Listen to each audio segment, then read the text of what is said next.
Se prononcer sur une éventuelle indépendance, les Écossais l'ont déjà fait. C'était en 2014 et à 55%, une majorité d'entre eux a décidé que non, ils souhaitaient rester dans le Royaume-Uni. Sauf que rester dans le Royaume-Uni à l'époque, ça voulait dire également rester dans l'Union européenne. Depuis, l'ensemble des Britanniques a voté sur un autre référendum, le référendum sur le Brexit, et comme vous le savez, ils sont une majorité à avoir choisi de quitter l'Union européenne.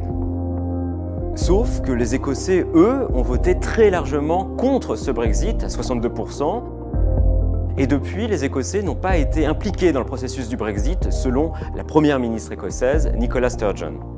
The Tories seem intent on placing a higher priority on cutting immigration than on anything else. En particulier sur le backstop ou filet de sécurité, il donnerait un statut particulier à l'Irlande du Nord en alignant ses normes sur celles de l'Union européenne, et tout ça aurait pour conséquence que l'Écosse deviendrait moins intéressante pour les investissements européens.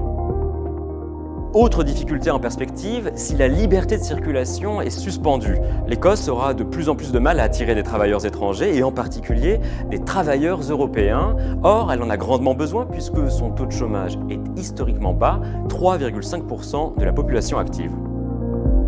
Tout cela, c'est assez pour convaincre Nicola Sturgeon et son parti, le Scottish National Party, que la seule solution pour ne pas faire les frais de ce Brexit, c'est de rejoindre l'Union européenne. Et pour rejoindre l'Union européenne, il faut d'abord que l'Écosse soit un pays indépendant, donc qu'elle quitte le Royaume-Uni. The last 2 years have shown why Scotland needs to be independent, and I am more confident than ever that Scotland will be independent. Bref, plus le tableau du Brexit s'obscurcit, plus il offre l'opportunité d'une revanche aux indépendantistes écossais.